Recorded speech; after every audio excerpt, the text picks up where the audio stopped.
Hello students, in this video we are going to discuss the syllabus of economics for class 11th.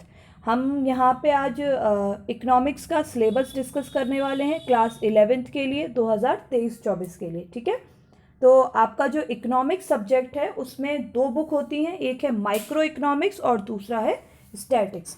ठीक, अब micro economics की बात करें तो micro economics में आपके यहाँ पे अराउंड 13 चैप्टर्स आ जाते हैं। ठीक है, जैसे economics and economy, central problem of the economy, consumers equilibrium, utility analysis पे बेस्ड, और consumers equilibrium, indifference curve analysis. ठीक है, theory of demand, price elasticity of demand. अच्छा, ये इसमें क्या क्या चीज़ें कवर हो जाएंगी? इसमें आपका कवर हो जाएगा कि माइक्रो इकोनॉमिक्स क्या होता है, मैक्रो इकोनॉमिक्स क्या है, पॉजिटिव और नॉर्मेटिव इकोनॉमिक्स किसे कहते हैं, इकोनॉमी किसे कहा जाता है, सेंट्रल प्रॉब्लम ऑफ इकोनॉमी में यहाँ पे कवर हो जाएगा लाइक कि क्या क्या प्रोड्यूस करना चाहिए, किसके लिए प्रोड्यूस करें, कैसे प्रोड्यूस किया जाए और आप क्या प्रोड्यूस करोगे। ठीक है, प्रोडक्शन पॉसिबिलिटी कर्व यहाँ पे डिस्कस किया जाएगा। ठीक है, अपॉर्चुनिटी कॉस्ट इसमें डिस्कस करी जाएगी। उसके साथ साथ अगर हम बात करें कंज्यूमर्स इक्विलिब्रियम में, तो कंज्यूमर इक्विलिब्रियम में क्या आ जाता है आपका, यूटिलिटी का मतलब क्या होता है, मार्जिनल यूटिलिटी किसे कहते हैं। ठीक है, law of diminishing marginal utility हम यहाँ डिस्कस करेंगे। इसके साथ साथ इसमें कंज्यूमर्स इक्विलिब्रियम की क्या कंडीशंस रहती हैं, इंडिफरेंस कर्व एनालिसिस क्या होता है, कंज्यूमर बजट क्या होता है, बजट लाइन, बजट सेट। ठीक है, यहाँ पे डिस्कस किया जाएगा। अब थ्योरी ऑफ डिमांड की बात करें तो इसमें डिमांड से रिलेटेड जितने भी कॉन्सेप्ट आ जाते हैं, डिमांड किसे कहा जाता है, मार्केट डिमांड क्या होता है, डिमांड के कितने डिटर्मिनेंट्स हैं, उनका क्या इफेक्ट पड़ता है, डिमांड स्केड्यूल किसे कहते हैं, डिमांड कर्व क्या होता है, स्लोप किस तरीके का होता है। ठीक है, नेगेटिव स्लोप है या पॉजिटिव स्लोप है, कौन कौन से ऐसे फैक्टर्स होते हैं जो प्राइस इलास्टिसिटी ऑफ डिमांड पे अफेक्ट डालते हैं। ठीक है, कौन कौन से हम इसमें मेथड्स पढ़ेंगे प्राइस इलास्टिसिटी कैलकुलेट करने के, वो सारी चीज़ें आपकी आ जाती हैं यहाँ पे। ठीक, अब उस नेक्स्ट चैप्टर्स जो दे रखे हैं वो आपके दे रखा है production function and return to a factor, concept of cost, concept of revenue, producers equilibrium, theory of supply, forms of market, जिसमें सिर्फ और सिर्फ हम परफेक्ट कंपटीशन के बारे में पढ़ेंगे और मार्केट इक्विलिब्रियम पढ़ेंगे यहाँ पे परफेक्ट कंपटीशन में, और डिमांड और सप्लाई पे जो इफेक्ट आता है शिफ्ट में वो क्या इफेक्ट रहेगा। ठीक है, तो इसमें क्या क्या चीज़ें हम स्टडी कर लेंगे कि प्रोडक्शन फंक्शन किसे कहते हैं शॉर्ट रन लॉन्ग रन दोनों में, टोटल प्रोडक्ट किसे कहा जाता है, एवरेज प्रोडक्ट किसे कहा जाता है। ठीक है, रिटर्न टू फैक्टर हम किसे कहते हैं, उसके अलावा कॉस्ट क्या होती है, शॉर्ट रन कॉस्ट किसे कहा जाता है। अच्छा, उसके अलावा total cost, total fixed cost, total variable cost, average fixed cost, average variable cost, marginal cost किसे कहा जाता है, उनका रिलेशन क्या है एक दूसरे से, वो यहाँ पे हम डिस्कस करेंगे। साथ ही साथ हम डिस्कस करेंगे कि रेवेन्यू का क्या होता है। ठीक है, रेवेन्यू से भी रिलेटेड बहुत सारे टर्म्स हम इसमें पढ़ेंगे और उनके बीच में क्या रिलेशन रहता है वो भी हम यहाँ पे डिस्कस करेंगे। प्रोड्यूसर्स इक्विलिब्रियम डिस्कस करेंगे कि इनकी मीनिंग क्या होते हैं। ठीक है, इनकी कंडीशंस क्या रहती हैं, मार्जिनल रेवेन्यू, मार्जिनल कॉस्ट के टर्म्स में। सप्लाई, जो थ्योरी ऑफ सप्लाई में बात करी गई है उसमें पूरा सप्लाई कवर किया गया है, यानी कि सप्लाई क्या होता है, मार्केट सप्लाई किसे कहते हैं, क्या क्या डिटर्मिनेंट्स हैं सप्लाई के, सप्लाई स्केड्यूल, सप्लाई कर्व, उसका स्लोप कैसा होता है, जो मूवमेंट्स होते हैं या शिफ्ट होते हैं सप्लाई कर्व में वो क्यों होते हैं, उसके इफेक्ट्स क्या रहते हैं। साथ ही साथ हम इसी चैप्टर में हम डिस्कस करेंगे प्राइस इलास्टिसिटी ऑफ सप्लाई, जैसे प्राइस इलास्टिसिटी ऑफ डिमांड है उसी की तरीके से प्राइस इलास्टिसिटी ऑफ सप्लाई भी होगा, और इसमें हम यहाँ पे मेथड्स भी डिस्कस करेंगे।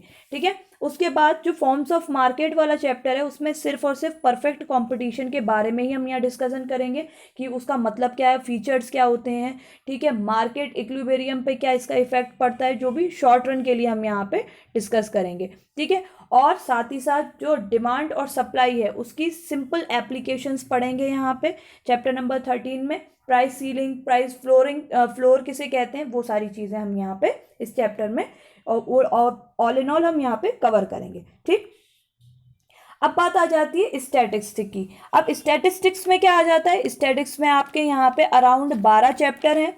ठीक है, शुरुआत जो हुई है वो आपकी किससे होती है कि इकोनॉमिक्स के कॉन्सेप्ट के बारे में बताया गया है।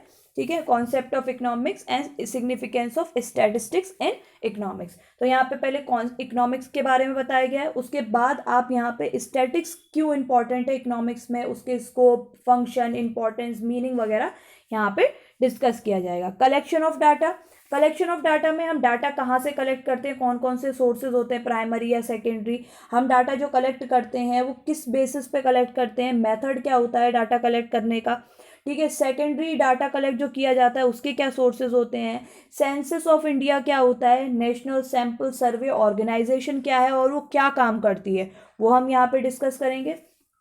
देन आफ्टर आ जाता है आपका ऑर्गेनाइजेशन ऑफ डाटा। अब ऑर्गेनाइजेशन ऑफ डाटा में यहाँ पे डिस्कस किया जाएगा कि आपने जो डाटा कलेक्ट किया है आप उसको किस तरीके से ऑर्गेनाइज करोगे, ठीक है। वेरिएबल्स किसे कहा जाता है, वेरिएबल्स के कितने टाइप होते हैं, फ्रीक्वेंसी डिस्ट्रीब्यूशन किसे कहते हैं, वो सारी चीज़ें। Then after presentation of data, जो कि आपके 2 चैप्टर्स में डिवाइड है, 5 और 6 में, टेक्सचुअल एंड टेबुलर प्रेजेंटेशन, और दूसरा आ जाता है बार डायग्राम एंड पाई डायग्राम, ठीक है। यहाँ पे आप क्या डिस्कस करेंगे कि टेबल्स के फॉर्म में कैसे प्रेजेंटेशन की जाती है डाटा की, या डायग्राम के तौर पे कैसे प्रेजेंट किया जाता है, बार डायग्राम से, पाई डायग्राम से, फ्रीक्वेंसी डायग्राम जैसे कि आपके हिस्टोग्राम, पॉलीगॉन, ओगिव आ जाता है, अर्थमेटिक लाइन ग्राफ किस तरीके से तैयार किए जाते हैं जिसे हम टाइम सीरीज ग्राफ भी कहते हैं, वो सारी चीज़ें यहाँ पे आ जाती हैं, ठीक। उसके बाद आ जाते हैं आपका चैप्टर नंबर 7 जिसमें फ्रीक्वेंसीज के बारे में बताया गया, वही आपके डायग्राम्स, हिस्टोग्राम, पॉलीगॉन जो अभी हमने डिस्कस कर लिया वो। इसके बाद अर्थमेटिक लाइन और ग्राफ या फिर टाइम सीरीज ग्राफ जो है।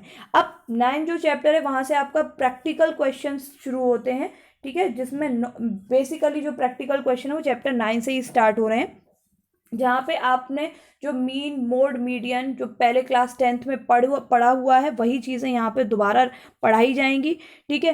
ये मीन क्या होता है, मीन को कैसे कैलकुलेट करते हैं, सिंपल मीन है, इंडिविजुअल, डिस्क्रीट या फ्रीक्वेंसी मीन, ठीक है, जो निकाला जाता है। इसी तरीके से चैप्टर नंबर 10 में जो न्यूमेरिकल्स दे रखे हैं वो आपके किस पे बेस्ड होंगे, वो मीडियन और मोड के बेसिस पे होंगे, ठीक है।